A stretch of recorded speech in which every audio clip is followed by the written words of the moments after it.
It's 4 p.m. We're bringing developing news. And the stories behind the headlines. This is StoryCon. I'm Regina Lay. I'm Ed Lingao. The stories of this are: Sandiganban declares former Ako Bicol Party List Congressman Zaldico a fugitive from justice. In a resolution dated December 10, the Anti-Graft Court says authorities have called on Ko to turn himself in. But he skipped subpoenas, ignored House orders, and failed to file a counter-affidavit with the Ombudsman. The Sandiganban says these actions and the statement of Ko's legal counsel demonstrate a clear intent to evade prosecution. The court also explains that canceling the former lawmaker's passport is necessary to restrict his movement and ensure his return to the Philippines. Ko and several others are charged with non-bailable offenses, including malversation through falsification. That's over alleged irregularities in a flood control project in Nauhan, Oriental Mindoro, amounting to nearly 300 million pesos. The Senate Blue Ribbon Committee has opened another investigation into corruption in government, this time on the LOAs, or Letters of Authority, by the BIR. The resource persons called in include newly installed Commissioner Charlie Mendoza, his predecessor Romeo Lumagi Jr., and Commissioner during the Pinoy administration Kim Henares. In his opening speech, Senator Erwin Tulfo slammed the misuse and abuse of these LOAs and mission orders, or MOs, citing numerous complaints to his office by both big and small companies. He said that in this scheme, BIR personnel would extort money using fraudulent LOAs, then remit to the government only 25% of the money they collect, pocketing the lion's share.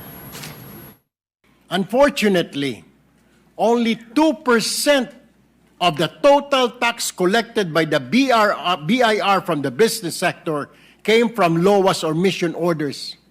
The 98%, ladies and gentlemen, from voluntary tax payments by the businesses. So ibig sabihin, Mr. Chair, 2% lamang ang pumapasok sa kaban ng bayan sa total tax collection.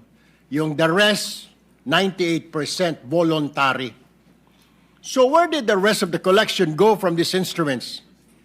Di po sa bulsa ng mga examiner, RDOs, at regional directors.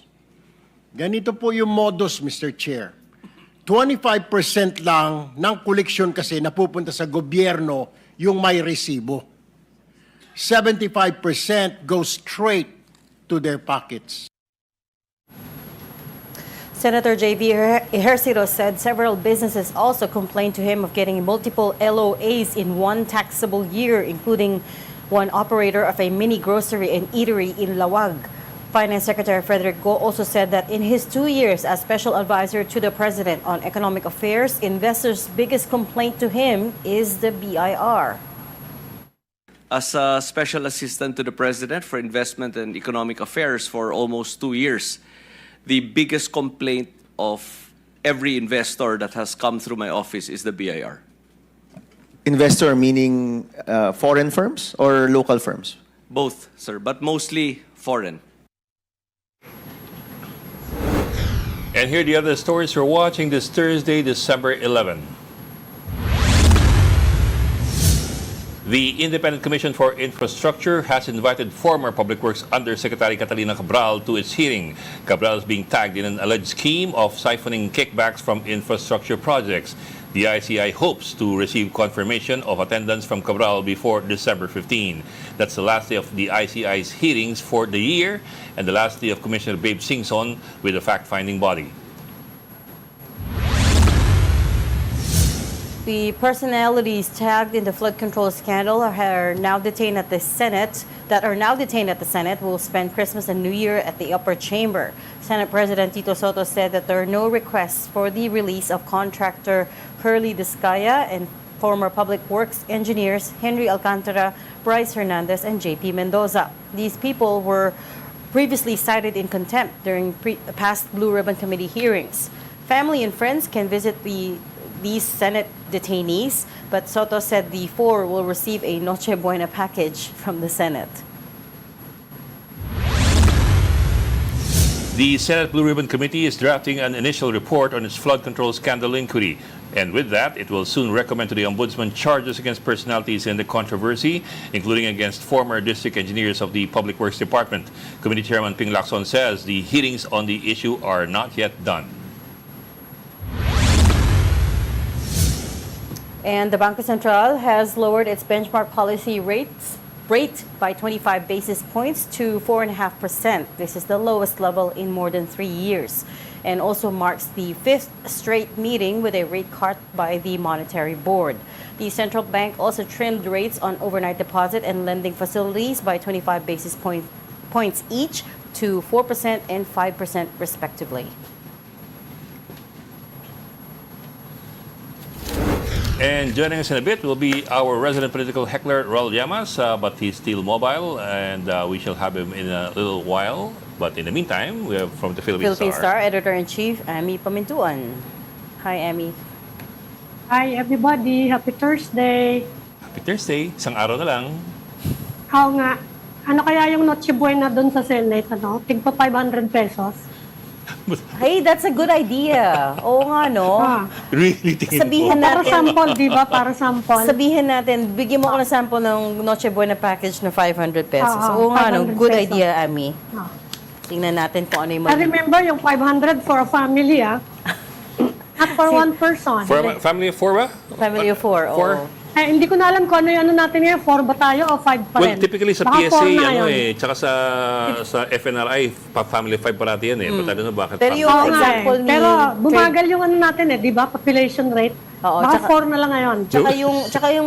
Tsaka yung example ni Secretary Roque, Chris Roque, is 4. Di ba sabi niya, mom, dad, Oo. children. Oo, ayun. Yun yung O di example. tamang-tama, 4 sila ron.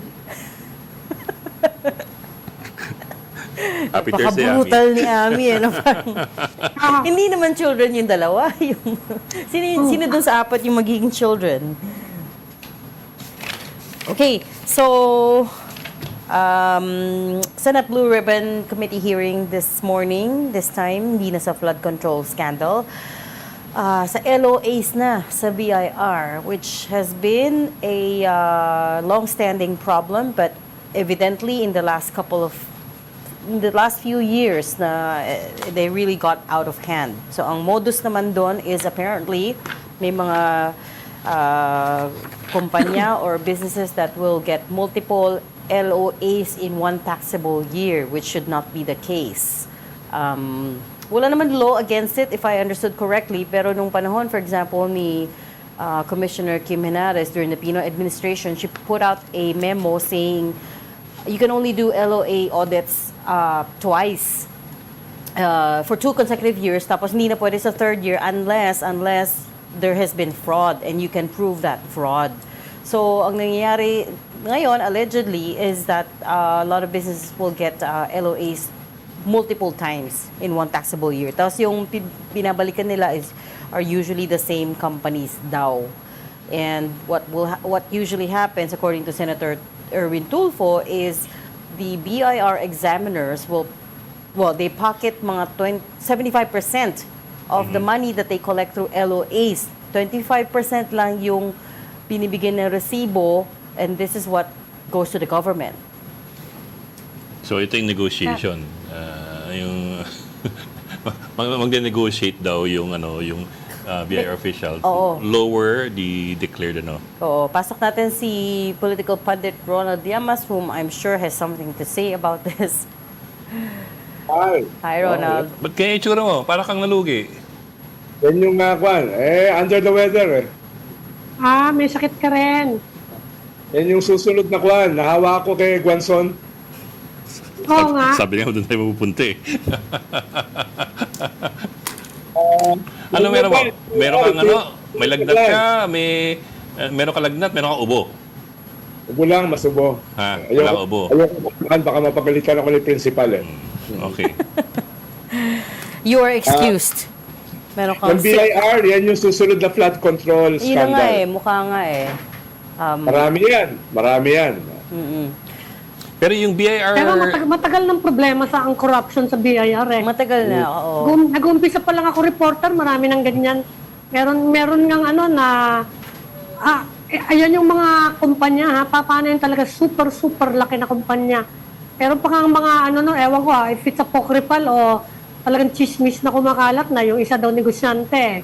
Tinawag daw yung BIR examiner, halika, buksan mo tong binuksan yung cabinet, kung mamili ka, kung papipili ka, di ba? Alin dyan yung gusto mo? At huhulaan mo kung saan yung pinakamarami laman na pera. Teka, ano yung nasa Yung mga cabinet? ganyang istoryang kumakalat. Ano yung nasa cabinet? Baka naman puro mga damit, Puro mga cash, t-shirt puro at mga cash. Mas marami lang yung iba. Pero mga ganun kumakalat. Ang tagal-tagal na niya, nagkakagraduate ko lang. Diyos ko, 19A1 pa yun. Hanggang ngayon, may ganyan pa rin. Ami, madali ang kita dyan eh. Kaya nga. Hindi kinakailangan na maraming Madali US dyan eh. Hindi kailangan na maraming Mahirap talaga yung ano, kapag may human intervention, may human assessment, ang dali-dali eh. Di ba? Ewan ko naman kung paano ma-digitalize yan. Baka magkaroon ng AI na ano na talagang will do away with the human intervention kapag na-invento yon. Baka sakaling mabawasan. konting trabaho lang dyan, kita ka na eh. Hindi ka tulad ng iba, di ba? Sa iba kasi marami ka pong papeles na ayusin eh. Pero on the other hand, also the question there is magkaiba ba sila doon sa flood control issue and yung mga allocations issue in the sense na is the BIR corruption limited only to the people within the BIR? Kasi for example, yung flood control, obviously hindi lang limited sa DPWH yung corruption. Sumasanga siya doon sa mga legislators na nagpapa-allocate ng pera and so on down the line. Sa BIR ba? Marami namang kumpanya, may-ari, mga politiko rin eh. No? Ikalawa, siyempre magbabato ka sa taas. Hindi naman pwedeng sa iyo lang. No? Dahil Share the blessings. kailangan mo ng blessing eh. Kailangan mo ng blessings na mas mataas. Dahil alam nila nangyayari yan.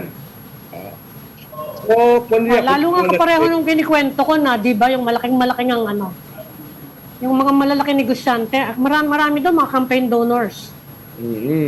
Nakakuan dyan, Ed, may division of spoils. Matulad naman sa kahit saang corruption, may division of spoils. Kahit I saan ka suppose tumingin not sa gobyerno natin, ano? I suppose not to the same democratic division as mas democratized yung division ng spoils Hindi. sa flood control. Oo. Pero I see your point. Kasi at least in this case, hindi naman mukhang naglagay ng insertions or nagnakaw sila from the national budget. This is extortion, essentially. Yeah. You show up to the By businesses. technocrats and bureaucrats or the bureaucracy. You show up to the businesses waving on LOAs. Siyempre, most of the businesses, especially even the ones that I know, they'd rather pay up than go through the hassle na Versus yung, for example, yung corruption sa Flood control. infrastructure projects kasi may kasama diyang funding at may porsyentuhan diyan And hindi imposibleng yung corruption was just within DPWH because there's clearly started from the budget, the corruption of the budget, right? So it started from the very top. Pero ito nga, sabi ni dating Special Advisor to the President, now Finance Secretary Frederick Go, and I will quote him, sabi niya, as Special Assistant to the President for Investment and Economic Affairs for almost 2 years, the biggest complaint of every investor who has come through my office is the BIR. Both local and foreign firms. So that gives us an idea of just how bad the problem has gotten in recent years. So tama nga si Ami, this is a long-standing problem. Matagal nang ang problema ang corruption sa BIR, pero it sounds like in recent years, it has really gotten out of hand. Kasi hindi nga natitigil. Diba? It breeds impunity. Akala ko mababawasan na yan na nagkaroon ng story noon na several BIR regional RDO. officers. Oo. Na nakidnap for ransom. And ang bigayan daw ng ransom, inabot ng 50 to 60 million. Hinabol ng pulis, walang nangyari kasi walang complainant. Nag-aaral daw yung mga victim na tanungin sila, saan nyo nakuha yung pinambayad nyo? Kaya walang na-solve. Wala nga na-solve. So, meron tayong, during the Senate hearing today, meron tayong mga narinig na proposals for automation nga, digitization. Tapos yung si Commissioner Charlie Mendoza, and to be honest, I felt a little bit sorry for him kasi syempre bagong-bago pa lang siya. And he got put on the hot seat. One of his ideas is that lahat ng LOAs will now need national approval from the very top, from his office. Dati yata kasi yung RDOs, sila na mismo nag-issue ng mga LOAs. So I think what he's trying to say is hindi niya nakita lahat ng Pero kaya ba niya yun? That's million na negosyo yun. Yes, exactly. Exactly. Yun yung From question. small to large. Oh. Oo. Pero di ba, Reg, may problema rin yung ating tax system. Para sa atin kasi, unlike sa mga developed countries, most of the taxes nanggagaling sa indirect taxation, di ba? Ibang mga bansa kasi talagang galing yan sa mga sa mga companies eh. Kaya mataas din naman ang income tax. Halimbawa sa Europe, nag-a-average yan between 40 to 60% eh. Diba? Kanila. Pero wala nagreklamo dahil bumabalik sa kanila. Correct. Kaya medyo ganado yung mga tao magbayad ng taxes. Well, nagrereklamo din, pero... Reklamo rin. Pero Pero Reklamo din. nakikita nila na bumabalik Exactly. sa kanila. Yes. In terms of healthcare pa lang kita na kagad nila eh. Exactly. In terms of healthcare, infrastructure, di ba? So, Education. kahit nga turista, sa Finland kami minsan, na-aksidente yung kasama namin. Aba, yung hospitalization niya, sinagot ng hospital. Kahit turista siya, hindi siya kwan. Basta nandun siya sa bansa na yun, nung nangyari. and Dito sa atin, imbis na gastusan yung healthcare kinukuha pa yung bilyon galing dun sa PhilHealth. Lalo nang nawalan. Okay mo. Si Ami, nasa kuweba rin. Oh. Tapos ngayon, babawiin dun sa budget natin, 2026. Yung kinuha. alam mo, Oh. in the larger scheme, this is also problematic ha. So, let's say they try to clean up yung... At the moment, there's a pause on issuing LOAs, 'di ba? Nag-issue ng memo si Commissioner Mendoza that they will halt all LOAs. Let's say he makes it permanent and bumaba yung collections ng BIR. That's also a big problem for the government in terms of the budget, because remember, we're still at a record high 6.8 trillion peso budget. So that's going to be a big headache for them in terms of how they'll get the funding to cover the shortfall, 'di ba? Kukunin uli sa GOCC. Sa Savings, sa quote-unquote. quote-unquote excess Excess funds. Excess funds. Kukunin Eh. ulit. Hindi. May data ka na ba, Reg, kung ano yung nag-unfold na deficit at this point? I presume, tataas yung deficit eh. Hindi pa. Pero Economy mo, doldrums eh. Yung government spending mo, sabi nga nung isang kakilala ko, 800 billion, hindi gumagalaw eh. Takot kayong pumirma mga government executive. So, I presume, tataas yung deficit. mataas na talaga yung deficit. Yeah. In sometime this year, medyo nag-narrow siya, pero let's see I think it's still at a record 1.5 trillion pesos in 2004. The deficit was 1.5 trillion pesos. Which is 5.7% of GDP. Ang target this year is 5.5% of GDP. So they're planning to narrow the deficit a little bit. Target borrowing is 2.55 trillion pesos. 2.55 trillion with a projected deficit of 1.5 trillion peso deficit. So that's huge. Diba? Yes.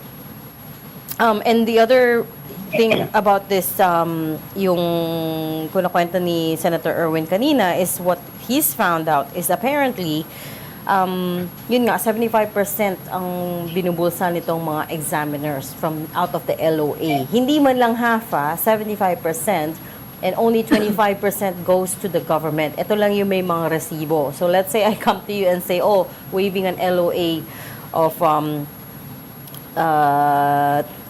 10 million, 25% lang doon ang napupunta sa gobyerno. Can you imagine? Laki, no? That's a lot. That's, Ganun, ha? oo. It's, Pero yan yung isang pwedeng investigahan na Reg, sa lifestyle check.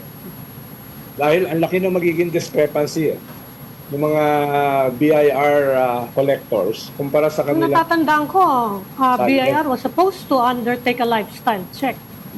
Noon pa, ewan ko, nalilito na ako kung iba-ibang administrasyon Sinasabi ang mga ganyan eh. Yung mga dapat Paano mong natutuloy? BIR, customs, no? Oh, yung mga revenue generating agencies. Mm-mm. Hindi naman nangyayari. Dapat nga kumistahin natin yung yung sa customs, di ba? Mm-mm. Pinafile Si ng Ariel. ng mga declaration, yung mga kung sino yung mga kamag-anak nila Correct. na involved in brokerage. Correct. Oo, di ba sinabi niya sa atin a few months ago, that's one of the first Yeah. things he asked for, listahan ng Yes. mga kamag-anak na nasa brokerage business din, Oo. mga conflicts of interest. Ang balita ko, hindi lahat nag-comply eh. Anong gagawin mo kung ayaw mag-comply? Okay, at this point, let me pivot and bring in our first guest. We're talking today to Baguio City Mayor Benji Magalong. Good afternoon, Mayor. Thanks for joining us again. Good afternoon, sir. Hi, Mayor. Hi, Mayor. Mayor, can you hear us? Good afternoon, Mayor. Long time no see. Mayor, baka nakamute po Malinaw kayo. po kami. Baka nakamute yung phone. Nagsalita na siya Hindi, kanina. narinig ko na siya eh.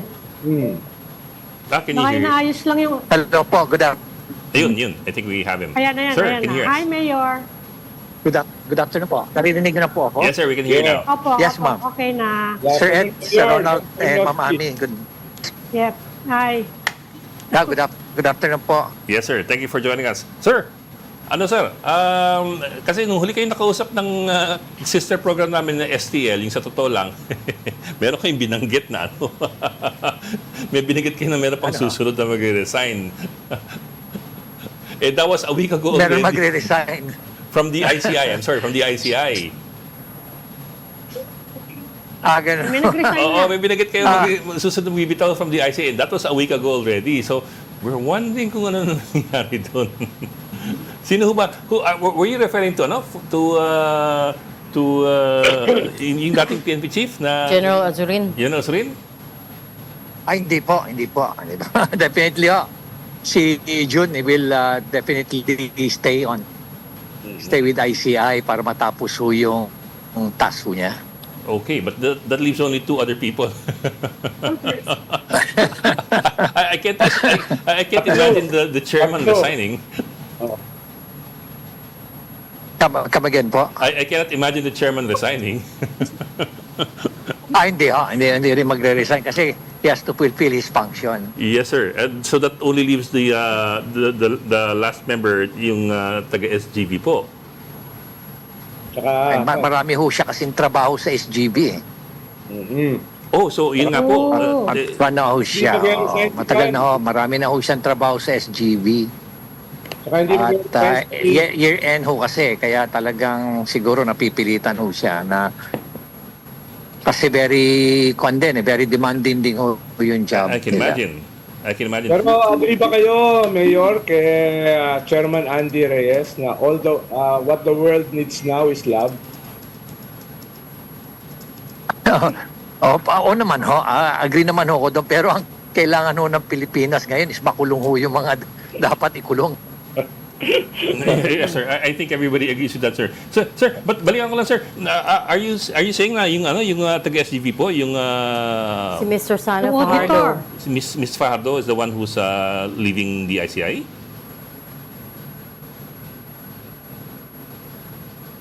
I guess he doesn't want to answer. Or baka putol? Oh. Sir, can you hear us? Hi, Mayor. Nakamute? Nawala po si Mayor. Baka binabaan ka na phone. Okay. Hi, Mayor. Hi, sir. Hello. Yes, sir. Yes, sir. We can hear you now. Yes, Mayor. Narinig yun na ho. Yes, sir. We can hear you now, sir. Opo. Okay, sige ha. Yes, Please sir. go ahead. We were asking, Please go sir, so tama ho ba intindihin namin na si Miss Rosana Fajardo, yung taga SGV ng ICI, ang mukhang bibitiw? Siguro hindi na ako sasagot doon. Hintayin na lang ho natin. Okay. but at the very least, sir, what could be the reason? Daming trabaho? Kasi you also mentioned a while ago na daming trabaho sa SGV. Nung pa ho yun eh. Alam niyo kasi yung trabaho ho nila, nung nag-uusap po kami noon, nung nag-uusap po kami doon, alam ho namin, ang alam ho nila, mga 3 months lang, 4 months, Opo. patatapos na ho eh. Yeah. Pero sa akin, na being an investigator, hindi ho matatapos. Hindi ko lang ho nasasabi sa kanila na hindi matatapos yan. It will transcend administration because of the bulk of the cases ho na anomalous. Ano? Sabi nga ho ng DPWH when they were briefing us, umaabot ho ng mga 240,000 yung mga infrastructure na perceived as anomalous.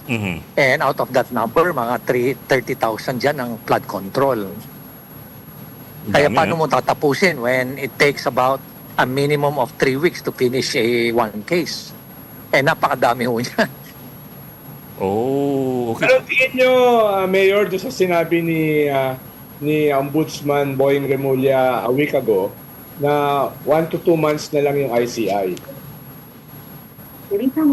Yeah, malamang ho siguro kasi meron ho yung tinatayong Independent People's Commission At kung titignan niyo ho yung trabaho ng ICI, technically, trabaho ho yan ng ombudsman. Tignan niyo ho lahat yung mga mission and functions ho niyan. Basically, it's a duplication of the job of ombudsman. Kaya lang ho, nakafocus sa infrastructure. So, Pero sa tingin nyo ngayon, sa ginagawa ngayon ng ICI, anong assessment nyo doon sa trabaho nila? Considering your expectations nung nag-umpisa, saka ngayon, kung ano yung kinalabasan, ano po yung assessment nyo?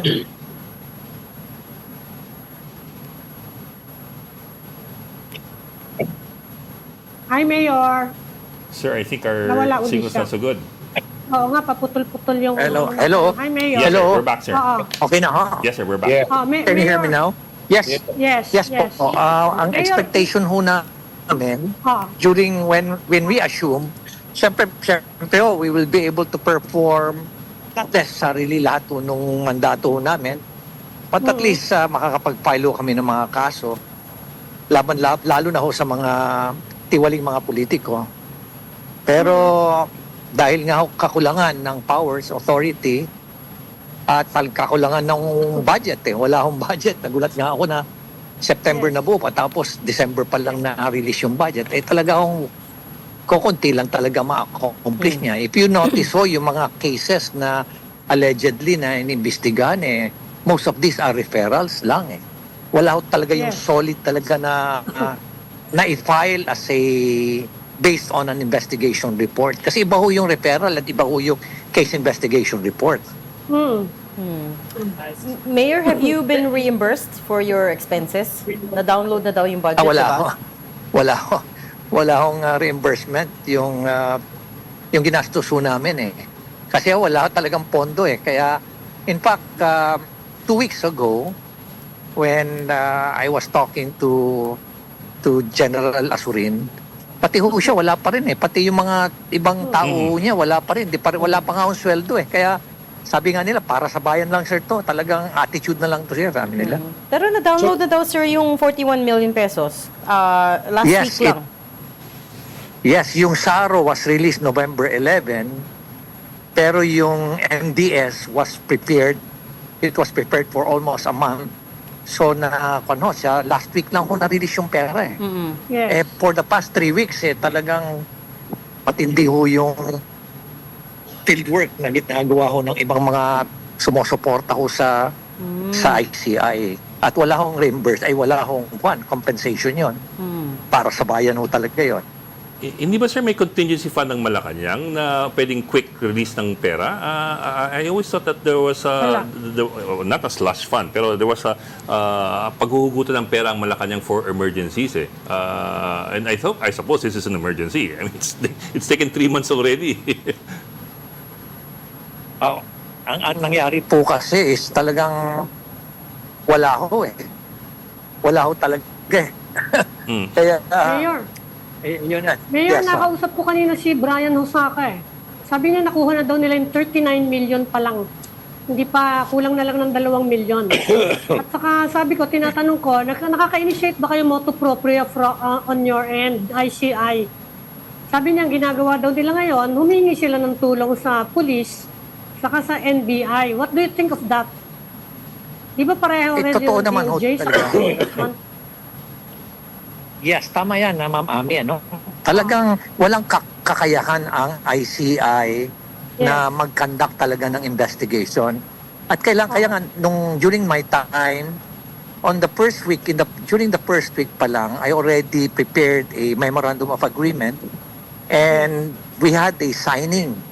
First week pa lang talagang pinastruck na namin yung MOA with the Philippine National Police, with the IBP, pati na rin sa mga civil engineers at mga crime watch group. Yun ang una namin ginawa talaga kasi hindi kakayanin na Nawala uli. Mayor. Hi, Mayor. Our Nawala signal siya uli. comes and goes. Okay. Oo. Okay. Hi, We'll let him Mayor. go yes, because... yes, yes, I can hear you. Oo. Yes. Yes, I can hear you. Sabi ko nga ho, Pakituloy talagang lang, hindi ho kakayanin ng ICI na mag-imbestiga kasi mag-isa ko lang, ako nga lang noon, mag-isa ko lang ang investigador doon eh. Yes. Wala na akong investigator sa ibang mga opisina. And we were only initially allotted 30 personnel for the entire ICI. Kaya sabi ko, sa chairman, sir, napaka-imposible magkakaroon tayo ng investigasyon dito. Kulang na nga tayo, wala pa tayong pondo, kulang pa tayo ng tao. Kaya kailangan natin ng force multiplier. Hmm. Si General Asurin, does he know exactly kung anong role nyo? Kasi kayo, nagkaroon tayo ng controversy over you dahil sinabi ng Malacanang, di ka naman daw investigador. Si General Asurin, ano ba siya? Is he a special advisor or an investigator? Ano po yung Kasi kakain pagkakaintindi muna kami. niya? Anyway, hanggang 11 o'clock naman yan. Ma'am, it doesn't take, it's a no-brainer, ma'am eh. It's a no-brainer. Ang designation ko na ipinarating sa akin, and they came up with that designation, is special meron advisor siyang and official investigator. statement Ganon din ang Yeah, so, and that was also the designation. Yun din ang, sa nakikita ko kay Jun Asurin, yun din ang function niya eh. Special advisor, investigator. Otherwise, ano pang gamit ng ICI kung wala silang investigator? Anong gagawin nila doon? Kakalanta na lang sila. Okay. We'll leave that there for now because also your line is not so good. We'll try you another time. Thank you so much for talking to us today, Baguio City Mayor Benji Magalong. Thank you, sir. Maraming Thank you salamat very po. much. Maraming salamat po. Thank you po sa inyo. You are watching Storycon on One News. We just need to take a very quick break. We'll be right back. Stay with us. This is the Story Conference Group or the Storycon Group.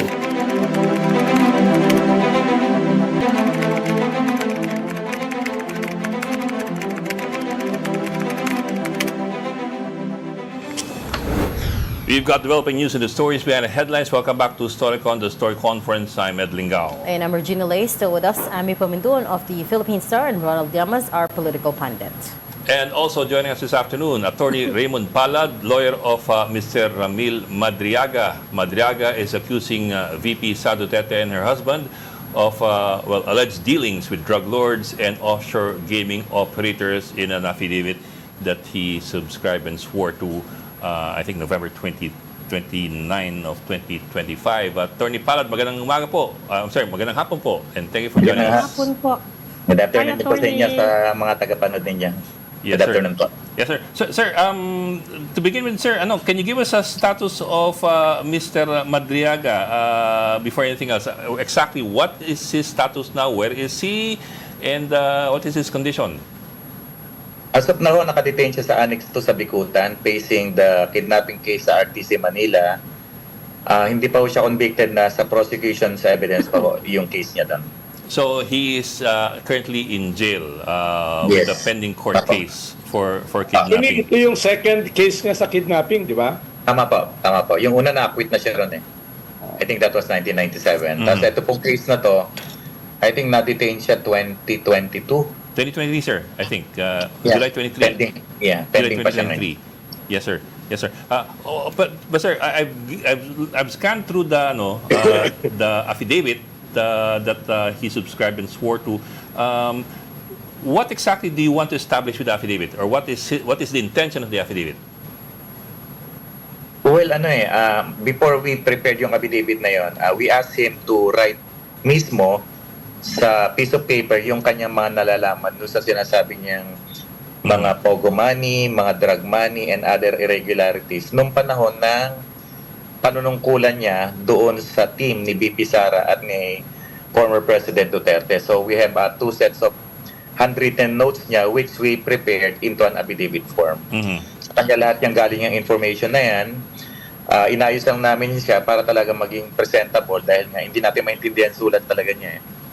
Yes, sir. But when you say we ask him to write it down, who are you referring to? Well, may kasama akong isang lawyer noon. So, nung makaharap ko siya, marami siyang gustong ikwento. Sabi ko, bigyan mo ko ng mga topic na talagang alam ko yung details para ma-check ko kung talagang may personal knowledge ka. So, nag-start siya magkwento. Of course. And chinek namin yung Facebook niya. Nakita naman namin yung connection niya na talaga nagtrabaho siya, including rendering technical services doon sa BP SPG na sinasabi niya specialized trainer siya. Marami na-open ko yung Facebook niya. Doon mo makikita talaga na talagang connected siya sa team or sa grupo ni BP Sara at sa iba pang mga empleyado sa Office of the Vice President. Yes, sir. But what I mean to ask, sir, is what is his motive or point? Why did he come forward to tell Write this an story? What did he affidavit, want yeah. to happen? Yeah, prior to the interview noon, binabasa ko yung una niyang sulat sa amin. Yung sulat na sinamarize niya. Alam niya na maraming madadamay dito sa paglabas niya. Pero ang term nga niya is that he is prepared to face the consequences. Maraming makukulong, maraming maapektuhan. Pero handa na raw niya itong gawin para mailabas niya yung mga nangyari sa kanya at magkaroon din daw ng justice doon sa pinaglalaban niyang kaso na i-file niya kay former spokesperson Attorney Roque. So kasi ito nagsimula Sir, lahat eh. Attorney, I'm so sorry. Apa. Hindi ko sure if naintindihan niyo po yung tanong ni Ed. Ano po yung motibo? What is the motive for writing the affidavit? What does he want to happen? Yeah, actually, yan din ang tanong ko sa kanya. Anong mapapala mo rito sa ginagawa mo? Sabi niya, wala akong hinihinging kapalit dito. Attorney, tulungan mo lang ako doon sa kidnapping case ko. I-represent mo ako ng free. Tapos, gusto ko kasing umundar yung kasong natulog sa ombudsman na ipinel niya kay Attorney Roque and other people regarding doon sa land grabbing activity sa Bataan na supposed to be gagawin nata itong Pogo Township. Ang feeling niya, napabayaan siya, inabandona siya ng mga taong tinulungan niya. So alam mo yung galit ni Madriaga na ang dami kong ginawa sa inyo, mga confidential matters, pick up ng pera, delivery ng pera. Tapos nung dinimanda siya ng grupo ni Attorney Roque, hindi daw siya tinulungan ni BP Sara. Yun, masama talaga. Okay, Attorney. so personal retribution. Kumbaga, this is a very personal issue to him because feeling niya hindi siya sinalo in the end, hindi siya tinulungan. Siguro isa yan sa mga motibo niya. On the other side, nung tinanong ko siya, bakit naman kasi kailangan mo pang idemanda si Attorney Harry Roque ang tahimik ng buhay mo? Eh sabi niya, Attorney, bilang Intel Security Officer, dati Intelligence, umiral yung pagka-Intel Officer ko nung makakita ko ng mga Chinese military, paramilitary person doon daw sa lote, doon sa Bataan. Kaya sa halip na tahimik yung buhay niya, nagsimula siya ng problema, nag-boomerang siya pato nakaso ng kidnapping. Kaya siya nakakulong ngayon. Pero attorney, anong connection niya doon sa lugar na yun sa Bataan? Bakit siya nakakasama ron? Ang kwento niya sa akin is that binigyan siya ng extra work as bodyguard, security officer ng isang Chinese family na related din sa Pogo. Oo. Tapos? So extra income yon. Then later on, nung nakita niya na may mga parang Chinese-looking person doon sa lote na yon, I think 47 hectares yun, nagkukuha siya ng picture, then nag-file siya ng kaso sa ombudsman. Doon na nagsimula yung problema niya. At later on, inakusahan siya ng pamilyang binabantayan niya ng kidnapping at ang naglo-lawyer, private prosecutor, yung law office ni Attorney Roque. Doon na nagsimula yung problema nila. So nag-aaway-away actually, yung dati niyang amo, saka yung kliyente ni Harry Roque. Yun ang pinagmulan nun. Yan ang pinagmulan po nun ay yung pamilya kung saan siya nagpa-bodyguard, yun ang nagreklamo ng kidnapping, tapos ang nagrepresent doon sa victim, si Attorney Roque. And then nung... Bakit siya nag-file kay Attorney Roque ng reklamo? Kasi meron daw siyang mga nakita mga Chinese paramilitary doon sa lote kung saan gagawin parang Pogo Township yung lote na yon. Pogo, oo. Yes, umiral yung pagiging makabayan daw niya, kaya nagsumbong siya sa intelligence, sa ombudsman, pero pinatulog nga daw yung kaso. Tapos, nag-boomerang na yan, later on, may kasong kidnapping na ang nagdemanda mismo kung sino yung binabantayan niya, siya ang pinalabas na nag-kidnap at anong private prosecutor nga, yung law office nila, Atty. Roque. Diyan nagsimula lahat. Anong status ngayon ng kasong yan involving Harry Roque? Anong status ngayon? Nasa prosecution evidence pa, I think ang hearing is December 12, tomorrow. Last Yes. witness ata ng prosecution evidence pa. Meron ba kayong papeles sa attorney? Elmawa, yung mga sinampan niya sa ombudsman, etc. Meron lang ako nung first page Yes. Meron lang ako nung first page and ang latest info is that natutuwa nga siya nung pumalit si Ombudsman Remulla, umandar na yung kaso na natulog ng ilang taon. Naglabas na ng subpoena at nire-require na yung mga respondents to file their answer doon sa tinimanda niya. Meron nakapile ngayon sa Ombudsman. Siguro after this interview, I can send yung first page ng demanda niya.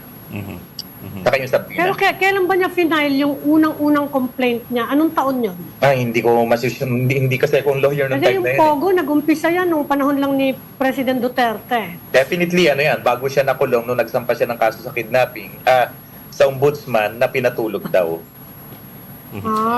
Pero attorney, if I may, let me get now down to the brass tacks dun sa affidavit na pinirmahan niya nung November 29. 29. Yeah, 29. He had several assertions in his affidavit. I'm wondering if we can prove these assertions kasi among them, sinabi niya may dinalang 2 sasakyan ng DepEd pa ginamit containing several duffel bags of up to 30 plus million each. And these were distributed to various places, Laguna, isang comedy bar, pati sa office ng ombudsman. Does he have anything with which to prove these allegations or assertions? Whether it's photographic or video or I don't know, GPS, time links, anything that could back this up? Actually, tinanong ko rin po yan. Ang sabi niya, lahat ng operation na ginagawa niya to, kumukuha siya ng mga pictures using his cellphone. Pero nung maaresto siya doon sa kaso ng kidnapping, 3 mobile phone niya kinumpis ka ng mga pulis at iyon nakasurrender sa RTC Manila. Na hanggang ngayon, hindi naman siya ginamit ng prosecution as evidence to prove yung relationship sa kidnapping. So, darating yung time, mabubuksan natin yung mobile phone na yun at siguro makukuha natin yung mga pictures na sinasabi niyang pag-iiwan ng pera sa mall, kung saan siya, kasi mahilig siya mag-picture pati daw yung mga Chinese, yung mga paramilitary sa loob ng Bataan property, may mga pictures daw siya nun. Sabi ko siyempre, madaling magsabi, pero kailangan natin ng proof. Kaya lang masyadong mabilis yung pagkakataon ngayon. Yung phone is still in the custody ng RTC. Pero pag pumasok na siguro dito yung issue ng national security, baka masakpi na yan, maporensik yan at makita talaga natin kung sino mga ka-text niya, kung kanino mga numbers ang nandoon. At sinasabi niya, lahat nitong mga sinasabi niyang mga numbers na to ni former President Duterte, naka-save sa kanya yan. Number ng iba pang mga nag-uutos sa kanya, yung mga text messaging nila, nandun daw lahat sa 3 mobile phone niya. Iba-iba kasi ang phone niya Custody of the RTC. So yes, RTC we're supposing or we're assuming that these should be intact. Tama ho ba? Yes, intact. Yes, hindi naman siya na forensic examination So, hindi siya napabuksan. In fact, he will use that dun sa defense niya sa kidnapping. And siguro kung talagang magkakaroon ng opportunity, masakpi na yan, ma-forensic examine yan, makikita daw natin lahat doon ng mga sinasabi niya, doon sa mga lakad niya na madalas siya mag-take ng picture talaga sa mga operation niya. Itong grupong allegedly called ISIP, Inday Sara is my president. Is this true? Is this Yes, actually, hindi yan talagang eksaktong pangalan yan yun lang yung talagang parang name na ginamit nila. Iba talaga nasa SEC siya na verify namin, but not Inday Sara, it is ISIP Pilipinas. ISIP Pilipinas, pero allegedly siyang national convener talaga. Siyang national convener. Sino pang ibang prominent people ang kasama niya dyan, attorney? Dito sa ISIP? Sino iba pang mga prominent people, politicians ang kasama niya dyan? Ang sabi niya, nung ginawa niya ng ganyang kasing movement, siyempre may mga kilalang tao na kasama ka dyan. Dahil ikaw, hindi ka naman masyadong kilala ang sabi niya is that mga kasamahan, naging classmates ni PP sa College of Law San Sebastian, particularly, isang nabanggit niya sa affidavit, yung Ombudsman Prosecutor Ryan Kilala. Isa yan sa mga kasama niya sa grupo Ang convener siya, tapos co-founder ata si Attorney Kilala. Base doon sa mga pictures na nakita ko, sa mga awarding nila, recognition ng mga works nila doon sa ISIP na yon, ISIP Pilipinas. It is registered sa SEC, na-check namin. Sir, tapos the amounts that were cited in the affidavit, you have, I think, 33 million in one particular letter C, 1 billion pesos cash inside Supergrandia. How do we know this to be to be an accurate accounting of the money involved? Kasi ang malaki-laking pera to eh. 1 billion. Yeah, actually, tinatanong ko rin yan eh. Siyempre, sobrang laki niyan. Sabi ko, binubilang mo ba? Binubuksan mo ba? Kumukuha ka ba? Ang sabi niya, may mga pagkakataon mismo na pag binigay sa kanya yung kotse na may susi, sinasabi na kung magkano laman yan, o 1B yan, o 800 yan, or 80 yan. Sinasabi sa kanya yung amount. Let's say may bag drop. Kung iiwan niya sa mall, alam niya yan. At sabi pa nga niya, attorney, siyempre, intel naman ako. Pag naglapag ako ng susi sa gulong, didistansya lang ako, titingnan ko kung sino yung kukuha. No? Nakikita ko, minsan mga tao ni BP, minsan related sa ombudsman. Basta, alam ko yung amount kasi sinasabi sa akin. Tapos, yung dinidescribe pa nga niya yung mga duffel bag, paano mo nasabing 30 o 35 yan o 40? Attorney, siyempre, binubuksan ko yan. Pag malawag ang pera, yung duffel bag na yan, alam ko yan, naglalaro sa 30. Pag siksik talaga yun, naglalaro sa 50 yan. Kasi binubuksan ko naman. Ako talaga naghahatid, sabi niya. Marami siyang binanggit na mga places kung saan naghahatid. Siyempre, as lawyer, hindi naman tayo basta naniniwala agad. In fact, habang ginagawa niya yung sa lesson niya, sinusulat niya, ako na yung nagko-cross-examine sa kanya eh. Diba? Parang mahirap kasi maniwala sa kwento lang. Kailangan natin masuportahan yan. Pero, ang unang in-establish muna namin dyan, yung connection niya kay VP Sara, nakita ko yung Facebook niya, tapos yung mga photo na pinadala from the family, talagang nagtrabaho siya sa pamilya ng mga Duterte. Binanggit pa ho yung Pangulong Duterte dito sa paragraph 22. Although mukhang through a call lang, ang sabi niya, this delivery was later verified through a call from President Duterte himself, who confirmed that the vehicle was received by those two men whose names I can no longer recall. But how is he certain that this was the President himself who made the call? Actually, sabi niya, Tony, pag nakuha mo yung phone ko, may code ako sa number ni former President. Ang tawag namin, ang code ko sa phone niya, I think MC. Yung iba daw CM, siya ang code MC. So, Sir, talagang nagre-report siya talaga kay former President Duterte, sabi. Ano sir yung code? Ano po yung SP? Ang code niya is, kasi pag CM, City Mayor, pag MC, binaliktad daw niya. So, yung iba daw sa code sa phone ay CM, sa kanya daw MC. City Mayor. Dati, yes, dati. Code nila yun eh. Okay.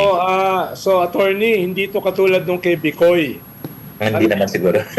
Testimony ni Bicoy eh, di ba? Meron pa daw tato sa likod. Doon daw yung bank account, etc., etc.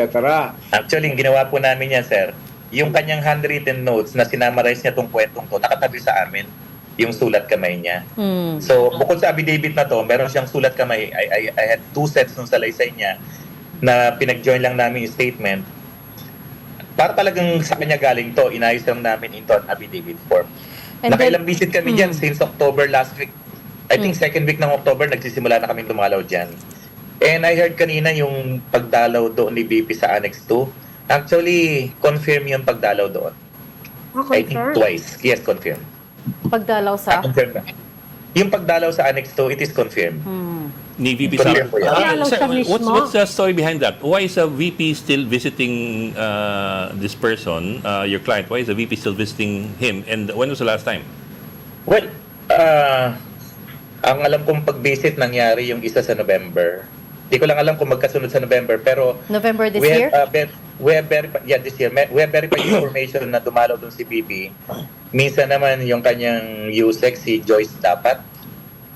Meron silang pinalabas na plan doon is that yun daw ang mga anak ng detainee pag-aaralin ng Office of the Vice President. Something like that. Pero hindi daw bumaba si Caramil noon para humarap kay BP Sara. Ayaw niyang humarap. So, pero confirm yung visit na yun. We have checked at may mga nagsabi sa aming mga BJMP guards. Validated namin from other sources na talagang dumating si BP Sara doon. Attorney, so it is on the record sa BJMP? Yung Hindi ko lang pagdalaw? alam kung na-record nila, pero we have Because lahat confirmed. ng, all the visitors will be recorded, right? Yes, especially hindi naman lawyers. pwedeng- May record Especially kami ron. high-profile visitor, Oo. VIP. Except high profile kung nire-record nila sa logbook, I doubt, hindi ko alam. Pero kami, lahat ng visit namin nandoon, pati yung notary public nag-visit, naka-logbook kami.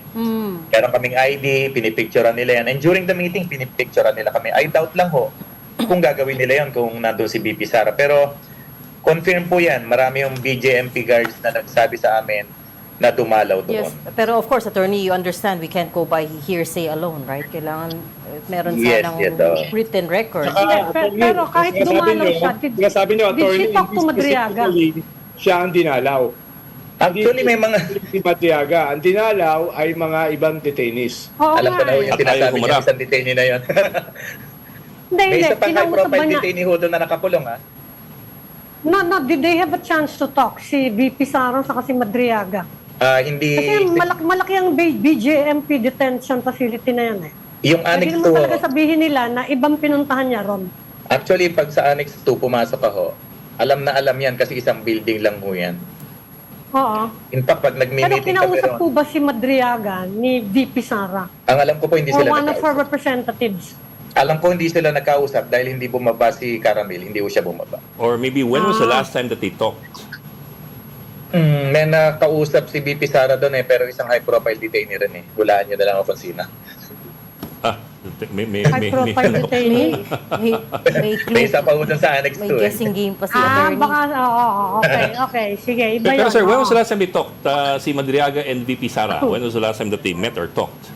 Wala ho ka sa usap. Never na sinabi ni Caramel na nagkausap sila. Ang huling visit ng grupo na related sa ISIP is that tumawag yung misis niya sa kanya at sinabi na kinausap daw siya ng other officers ng ISIP at sinabing kakausapin siya para tungkol sa kasong kidnapping na tutulungang matapos na or maiurong. Pero ang sagot daw na misis niya, hindi ako nakikialam sa kaso ng asawa ko. May nagpunta daw doon na isa taga-ISIP pero hindi niya hinarap. Kasi may pito sa Annex 2, pag ayaw ng detainee yung visitor, they have the right to refuse Yes. na bumaba. Karapatan ko nila yon.